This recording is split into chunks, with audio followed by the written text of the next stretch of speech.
These are Pseudotropheus species, Lion's Cove. They're well quarantined from late November. They're available. If anybody's looking for any fish, you can find me on Facebook, or I can send you my email address is larry@malawicichlidimports.ca. There's one female Menudis in there that I've left in since they all come in. I guess I could put her over in the Menudis tank, but maybe another day for that. It's Pseudotropheus Menudis from Lion's Cove. Awesome little fish. They kind of look like Demasoni. They're all hiding in the back. They're not too sure about the camera here today. Generally they're up the front looking for food. But that's per usual when you want to photograph or video your fish. These are Pseudotropheus species lime from Nkomo Reef. You don't see this fish around very often. It's on the list fairly regularly, but not too many people are bringing it in. It's beautiful yellow. Mbuna stays small. These guys are probably around 3.5 inches. Females are a bit smaller. I got a few inquiries from the States, but of course I'm not sending any fish to the States. The red tape is just way too long. These are Trophiops species Macrotharmos. It's a yellow from Chitimba Reef. Nice fish. Males are yellow, females are yellow. It's pretty hard to tell them apart. Females do get the odd egg spot on their fins. Males will get maybe just a hint of a blue haze or hue in the dorsal fin. I like to sell them as a group. I think there's 9 or 10 there. Anyways, nice fish. I've had them in before. They were really popular.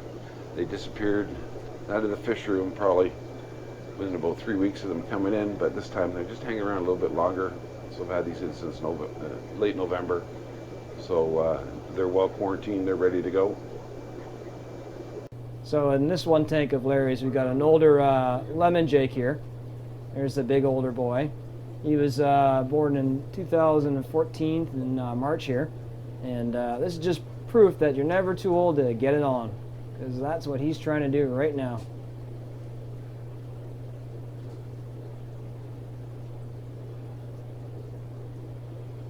I kind of arranged these plastic in a little, they have a little spawning area where it's kind of blind. Yeah. And it's amazing once you do that and a good water change, and everybody wants to breed. Even the Gertze in here, they got two mouthfuls.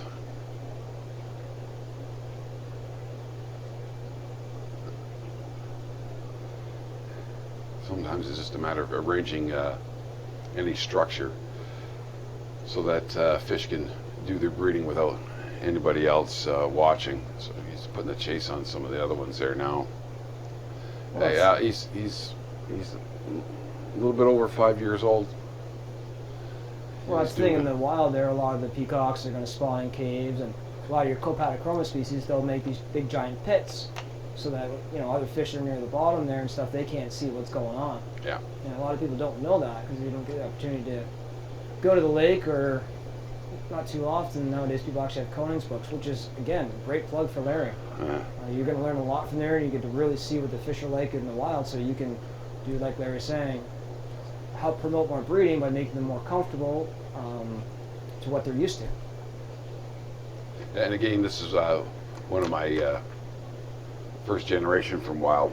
I brought these guys in from a different supplier a long time ago, and sold most of the wild stock to Mike at Fanatics when he was in Scarborough. And I keep getting asked for them all the time. I just sold the last few colored out males. I'm just looking for females for a new breeder group. However, if these guys breed and she holds successfully, I'll be scooping some of these, that's for sure.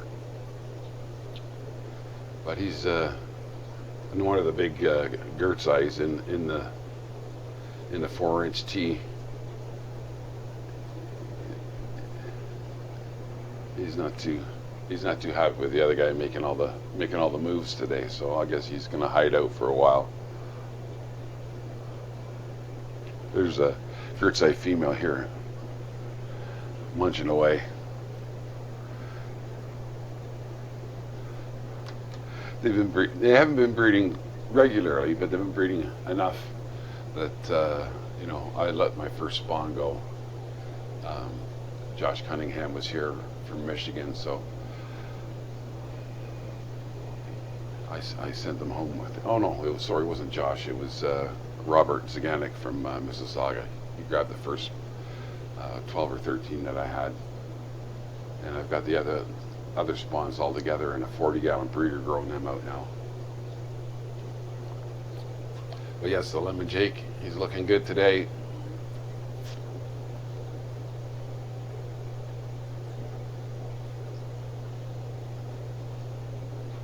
She's got her vent down, so we should probably back away and see what happens.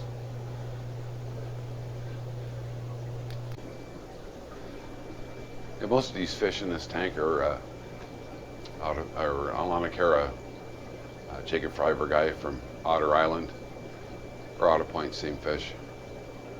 These are my first generation from wild that I got back in 2012. So I kept some young ones back so that I could breed them and keep the line going up here in Canada. And they seem to be doing well. They've been producing a little bit. I've missed a few mouthfuls. I only got so much room to grow fish, but yeah, he's looking pretty good today. Usually he's fired up just after the lights come on, and we just turn the lights on, so he was fully extended for a while, but by the time we got everything up and running, he's kind of settled in a little bit more now. He's not quite as nosy as he was. I guess he figured he was getting fed, but anyways, there you have him. It's Otter Point's first generation from wild caught.